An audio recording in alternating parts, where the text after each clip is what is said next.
በእያንዳንዱ ሰው ውስጥ ያሉ ሁለት ድምጾች፣ አንድ የጥበብ ድምጽ ማለትም ግልጽ፣ ሐቀኛና ግብረገብ፣ ሁለት የሞኝነት ድምጽ ማራኪ፣ ስሜታዊና አደገኛ።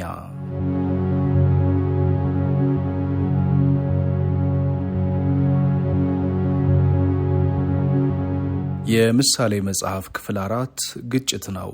በነፍስ ውስጥ ያለ ድራማዊ የፍርድ መድረክ። እዚህ ሁለት ድምጾች ለታማኝነት ይከራከራሉ። አንደኛው የጥበብ ድምጽ ነው፣ ግልጽነት፣ ሐቀኝነት፣ ስነ ምግባር የሚጣሩበት። ሁለተኛው ደግሞ የሞኝነት ድምጽ ነው፣ ማራኪ፣ ስሜታዊ፣ ቅጽበታዊና አደገኛ የሆነ መንገድ የሚታይበት። ሰሎሞን ሁለት ሴቶችን አይገልጽም፣ ይልቁንም ሁለት የወደፊት ሁኔታዎችን እየገለጸ እንጂ። ጥበብ ጮክ ብሎ በይፋ በግልጽ ይደውላል፣ ምክንያቱም እውነት ብርሃንን አይፈራም። ሞኝነት ይልቁንም በሹክሹክታ ያንሾካሹካል፣ ይደብቃል፣ ራሱን ይደብቃል፣ ምክንያቱም ማታለል ሁልጊዜ ጨለማ ያስፈልገዋል። ምሳሌው ሞኝነትን ማራኪ አድርጎ የሚገልጸው ለምንድን ነው? ምክንያቱም ፈተና እምብዛም አስቀያሚ አይመስልም። እንደ ምቾት፣ ደስታ፣ አቋራጭ መንገድ ይታያል። ነፃነትን ቃል ይገባል፣ ነገር ግን ሰንሰለት ይፈጥራል።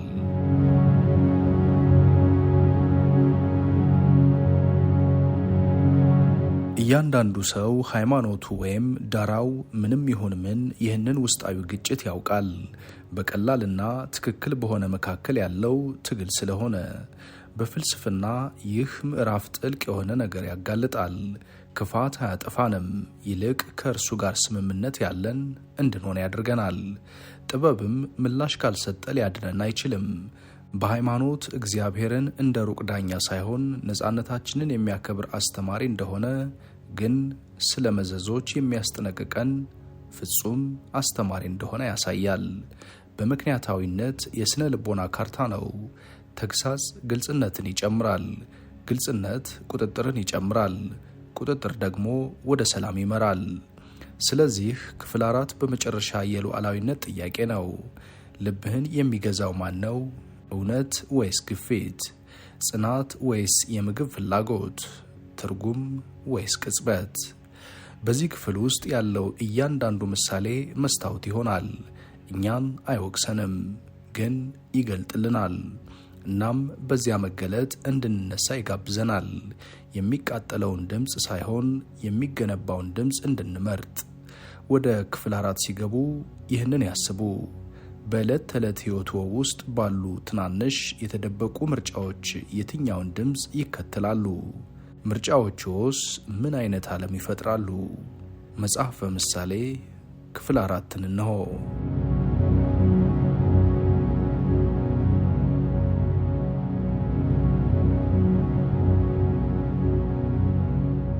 በከንፈሩ ከሚወሳልት ሰነፍ ይልቅ ያለ ነውር የሚሄድ ድሃ ይሻላል። ነፍስ ዕውቀት የሌለባት ትሆን ዘንድ መልካም አይደለም፣ እግሩንም የሚያፈጥን ከመንገድ ይስታል። የሰው ስንፍና መንገዱን ታጣምምበታለች፣ ልቡም በእግዚአብሔር ላይ ይቆጣል። ባለጠግነት ብዙ ወዳጆች ይጨምራል፣ የድሃ ወዳጅ ግን ከእርሱ ይርቃል። ሐሰተኛ ምስክር ሳይቀጣ አይቀርም፣ በሐሰትም የሚናገር አያመልጥም። ብዙ ሰዎች ለጋሱን ያቆላምጣሉ፣ ስጦታ ለሚሰጥም ሁሉ ወዳጅ ነው። ድሃን ሰው ወንድሞች ሁሉ ይጠሉታል፣ ይልቁንም ወዳጆቹ ከእርሱ ይርቃሉ። እነርሱንም በቃል ቢከተላቸው አንዳች አይበረክቱም፣ አንዳች አይረቡትም። ጥበብን የሚያገኝ ነፍሱን ይወዳል፣ ማስተዋልን የሚጠብቅ መልካም ነገርን ያገኛል።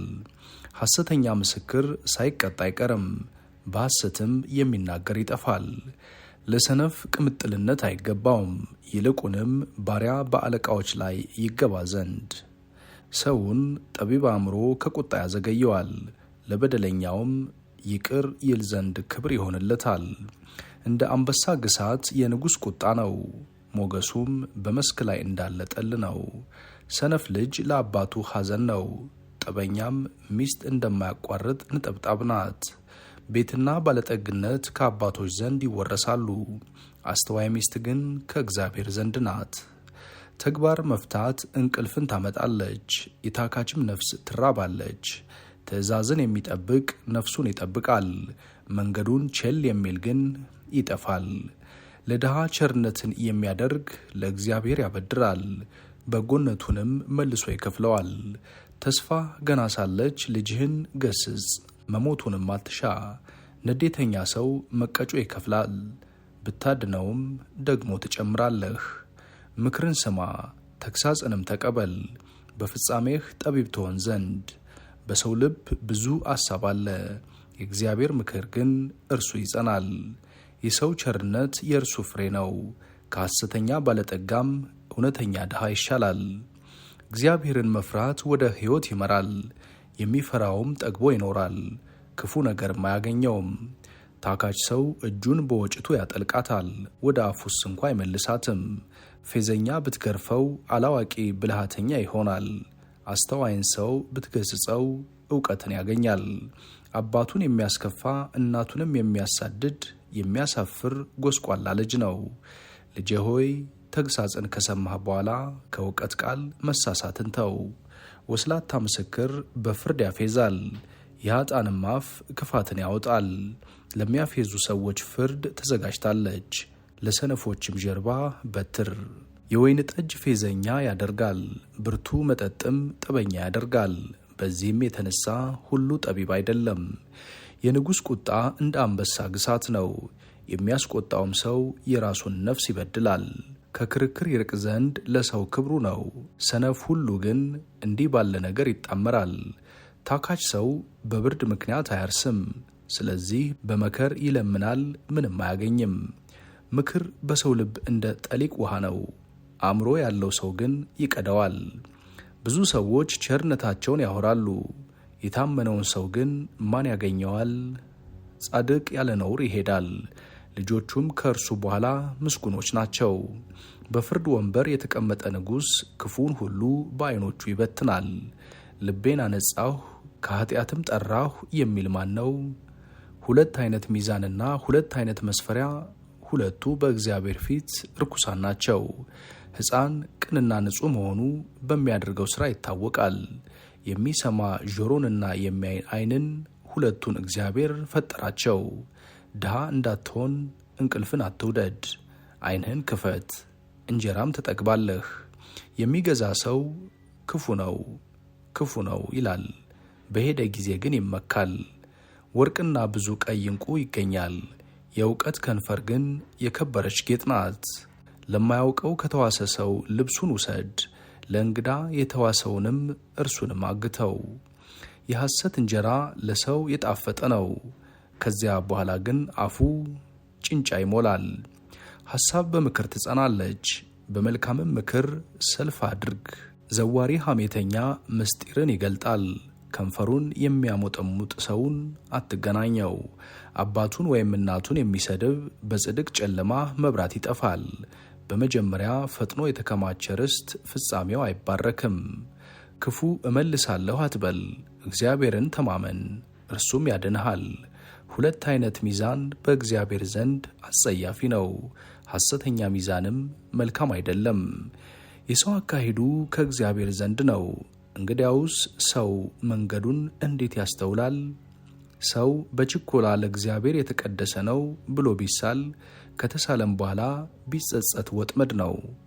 ጠቢብ ንጉሥ ኃጥአንን በመንሻ ይበትናቸዋል፣ መንኮራኩሩንም በእርሱ ላይ ያንኮራኩርባቸዋል። የሰው መንፈስ የእግዚአብሔር መብራት ነው፣ የሆዱን ጉርጆች ሁሉ የሚመረምር። ቸርነትና እውነት ንጉሥን ይጠብቁታል፣ ዙፋኑም በቸርነት ይበረታል። የጎበዛዝት ክብር ጉልበታቸው ናት፣ የሽማግሌዎችም ጌጥ ሽበት ነው። የሰንበር ቁስል ክፉዎችን ያንጻል፣ ግርፋትም ወደ ሆድ ጉርጆች ይገባል።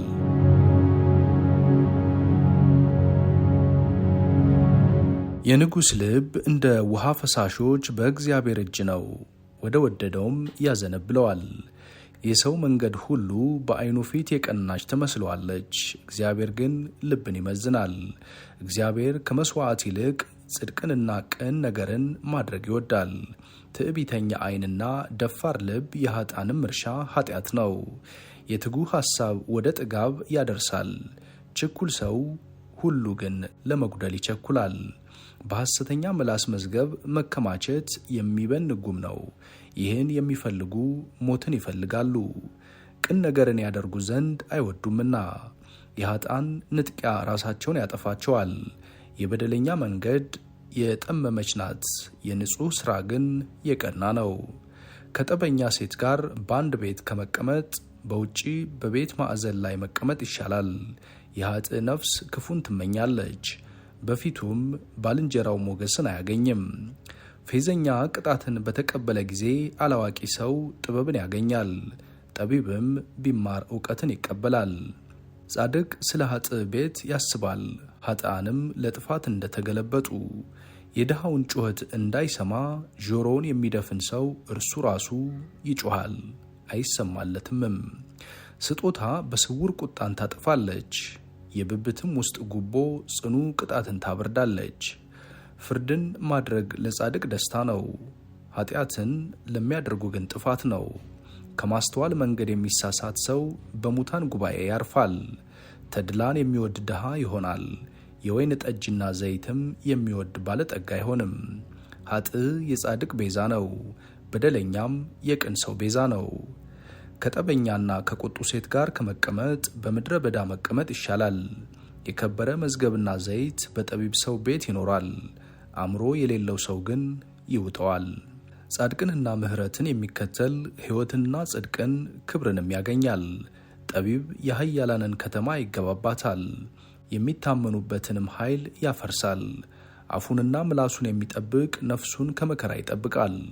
ኩሩና ተጓዳጅ ሰው ፌዘኛ ይባላል፣ እርሱም በትዕቢት ቁጣ ያደርጋል። ታካችን ምኞት ትገድለዋለች፣ እጆቹ ይሰሩ ዘንድ አይፈቅዱምና። ኃጥእ ቀኑን ሁሉ ምኞትን ይመኛል፣ ጻድቅ ግን ይሰጣል አይሰስትም። የኃጥአን መሥዋዕት አጸያፊ ነው፣ ይልቁንም በአፉ አሳብ ሲያቀርቡት አጸያፊ ነው። ሐሰተኛ ምስክር ይጠፋል፣ የሚሰማ ሰው ግን ተጠንቅቆ ይናገራል። ኃጥእ ፊቱን ያጠነክራል፣ ቅን ሰው ግን መንገዱን ያጸናል። ፈረስ ለጦርነት ቀን ይዘጋጃል፣ ድል ግን ከእግዚአብሔር ዘንድ ነው። መልካምም ስም ከብዙ ባለጠግነት ይሻላል፣ መልካምም ሞገስ ከብርና ከወርቅ ይበልጣል።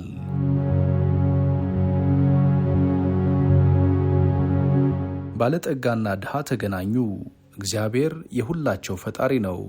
ብልህ ሰው ክፉን አይቶ ይሸሸጋል፣ አላዋቂዎች ግን አልፈው ይጎዳሉ። ትሕትናና እግዚአብሔርን መፍራት ባለጠግነት፣ ክብር፣ ሕይወትም ነው።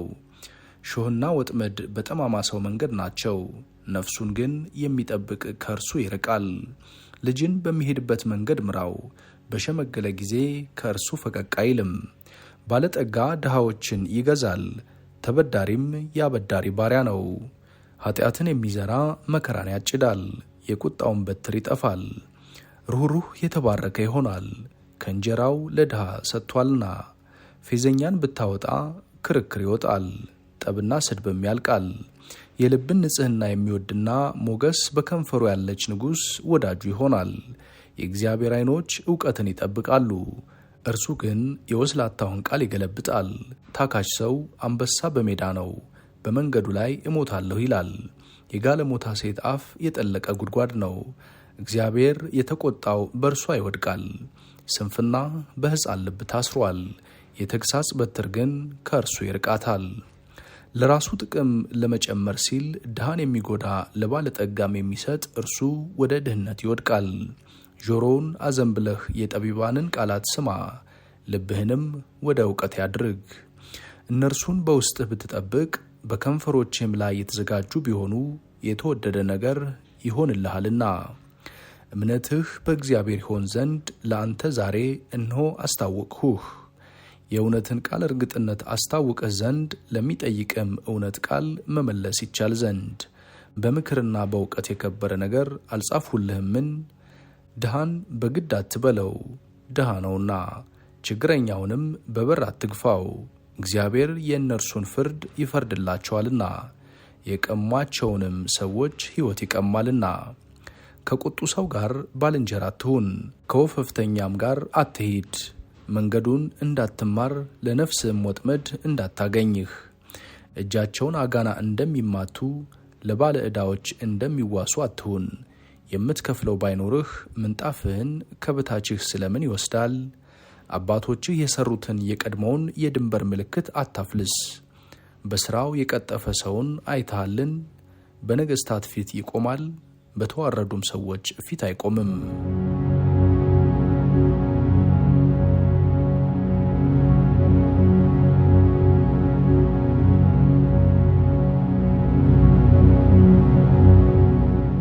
ከመኮንን ጋር ለመብላት በተቀመጥህ ጊዜ በፊትህ ያለውን በደህና አስተውል። ሰውነትህን ቢሳሳ በጉሮሮህ ላይ ካራ አድርግ። ጣፋጩ መብል አይመርህ፣ የሐሰት እንጀራ ነውና። ባለጠጋ ለመሆን አትድከም፣ የገዛ ራስህን ማስተዋል ተው። በእርሱ ላይ ዓይንህን ብታዘወትርበት ይጠፋል። ባለጠግነት ወደ ሰማይ እንደሚበር እንደ ንስር ለራሱ ክንፍ ያበጃልና። የቀናተኛን ሰው እንጀራ አትብላ፣ ጣፋጩ መብልም አይመርህ። በልቡ እንዳሰበ እንዲሁ ነውና ብላ ጠጣ ይልሃል፣ ልቡ ግን ካንተ ጋር አይደለም። የበላኸውን መብል ትተፈዋለህ፣ ያማረውንም ቃልህን ታጠፈዋለህ። በሰነፍ ጆሮ አንዳች አትናገር፣ የቃልህን ጥበብ ያፌዝብሃልና። የቀድሞውን የድንበር ምልክት አታፍልስ፣ ወደ ድሃ አደጎች እርሻ አትግባ። ታዳጊያቸው ጽኑ ነውና እርሱም ፍርዳቸውን ካንተ ጋር ይፋረዳልና። ልብህን ለተግሣጽ ስጥ፣ ጆሮህንም ወደ እውቀት ቃል። ሕፃንን ከመቅጣት ቸል አትበል፣ በበትር ብትመታው አይሞትምና። በበትር ትመታዋለህ፣ ነፍሱንም ትታደጋለህ። ልጄ ሆይ ልብህ ጠቢብ ቢሆን ልቤ ደግሞ ደስ ይለዋል። ከንፈሮችም በቅን ቢናገሩ ኩላሊቶቼ ደስ ይላቸዋል። ልብህ በኃጢአተኛዎች አይቅና፣ ነገር ግን ቀኑን ሙሉ እግዚአብሔርን በመፍራት ኑር። በእውነት ፍጻሜ አለህና ተስፋም አይጠፋምና። ልጄ ሆይ ስማ፣ ጠቢብም ሁን፣ ልብህንም በቀናው መንገድ ምራ። የወይን ጠጅ ከሚጠጡ ጋር አትቀመጥ፣ ለሥጋም ከሚሳሱ ጋር። ስካርና ሆዳም ይደህያሉና የእንቅልፍን ብዛት የተቦጫጨቀ ጨርቅ ያስለብሳልና። የወለደህን አባትህን ስማ፣ እናትህም ባረጀች ጊዜ አትናቃት። እውነትን ግዛ አትሽጣትም፣ ጥበብን፣ ተግሣጽን፣ ማስተዋልንም። የጻድቅ አባት እጅግ ደስ ይለዋል፣ ጠቢብንም ልጅ የወለደ ሐሴትን ያገኛል። አባትህና እናትህ ደስ ይበላቸው፣ አንተንም የወለደች ደስ ይበላት። ልጄ ሆይ ልብስህን ስጠኝ፣ ዓይኖችህም መንገዴን ይውደዱ። ጋለሞታ ሴት የጠለቀች አዘቅት ናትና፣ ሌላኛይቱም ሴት የጠበበች ጉድጓድ ናትና። እንደ ሌባ ታደባለች፣ ወስላታዎችንም በሰው ልጆች መካከል ታበዛለች። ዋይታ ለማን ነው? ሐዘን ለማን ነው? ጠብ ለማን ነው? ጩኸት ለማን ነው? ያለ ምክንያት መቁሰል ለማን ነው? የዓይን ቅላት ለማን ነው? የወይን ጠጅ በመጠጣት ለሚዘገዩ አይደለምን? የተደባለቀ የወይን ጠጅ ይፈትኑት ዘንድ ለሚከተሉት አይደለምን? ወደ ወይን ጠጅ አትመልከት፣ በቀላ ጊዜ መልኩም በብርሌ ባንጸባረቀ ጊዜ እየጣፈጠ በገባ ጊዜ። በኋላ እንደ እባብ ይነድፋል፣ እንደ እፍኝትም መርዙን ያፈሳል። ዓይኖችህ ጋለሞታዎችን ያያሉ፣ ልብህም ጠማማ ነገርን ይናገራል። በባሕር ውስጥ እንደተኛ ትሆናለህ፣ በደቀልም ላይ እንደተኛ። መቱኝ፣ ያውም አልተሰማኝም፣ ጎሰሙኝ፣ አላወቅሁምም። መቼ እነሳለሁ? ደግሞ ጨምሬ እሻታለሁ ትላለህ።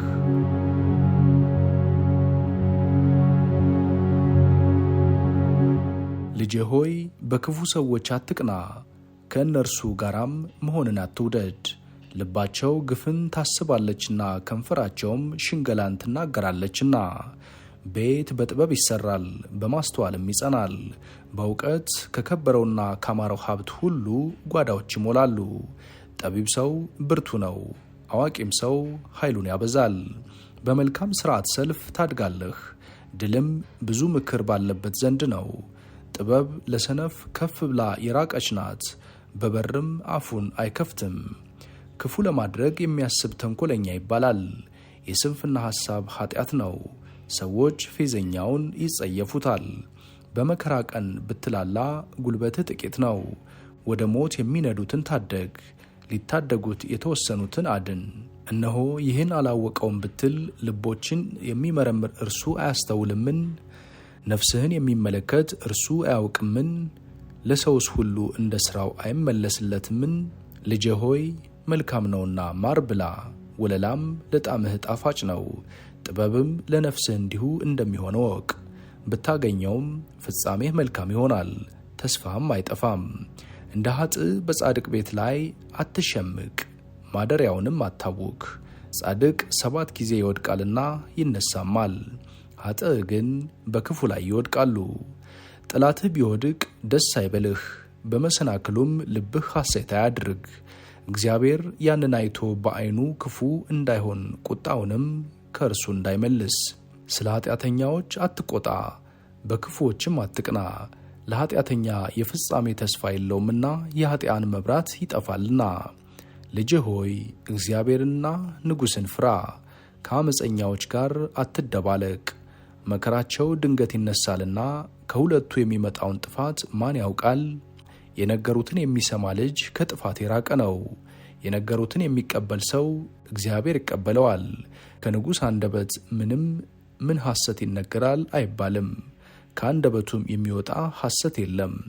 የንጉሥ ቃል ሾተል ናት፣ ለጥፋት የሰለጠነችውን ሰው ሰውነት ታጠፏለች እንጂ አንድ አካል ብቻ የምታጠፋ አይደለም። ሰይፍ መዓቱ ብትሳል ግን ከወገኑ ጋር ሰውን ታጠፋለች። ከአሞሮች ግልገል ወገን የማይበላ እስኪሆን ድረስ እንደ እሳት ነበልባል ታቃጥላለች። እነዚህ ደግሞ የጠቢባን ቃሎች ናቸው። በፍርድ ታደላ ዘንድ መልካም አይደለም። ኃጥኡን ጻድቅ ነህ የሚለውን ወገኖች ይረግሙታል፣ አሕዛብም ይጠሉታል። የሚዘልፉት ግን ደስታ ይሆንላቸዋል፣ በላያቸውም መልካም በረከት ትመጣላቸዋለች። በቀና ነገር የሚመልስ ከንፈርን ይሰማል። በስተሜዳ ሥራህን አሰናዳ፣ ስለ አንተ በእርሻ አዘጋጃት፣ ከዚያም በኋላ ቤትህን ሥራ። በባልንጀራህ ላይ በከንቱ ምስክር አትሁን፣ በከንፈርህም አታባብለው። እንዳደረገብኝ እንዲሁ አደርግበታለሁ፣ እንደ ሥራውም እመለስበታለሁ አትበል። በታካች ሰው እርሻ አእምሮ በጎደለውም ሰው ወይን ቦታ አለፉ። እነሆም ሁሉ ሾህ ሞልቶበታል፣ ፊቱንም ሳማ ሸፍኖታል፣ የድንጋዩም ቅጥር ፈርሷል። ተመለከትሁና አሰብሁ፣ አየሁትና ተግሣጽን ተቀበልሁ። ጥቂት ትተኛለህ፣ ጥቂትም ታንቀላፋለህ፣ ትተኛም ዘንድ ጥቂት እጅህን ታጥፋለህ። እንግዲህ ድህነት እንደ ወንበዴ፣ ችጋርህም ሰይፍ እንደታጠቀ ሰው ይመጣብሃል። ክቡራን አድማጮቼ መጽሐፈ ምሳሌን በ4 ክፍል የተመለከትንበት ዝግጅት በዚሁ ተጠናቋል።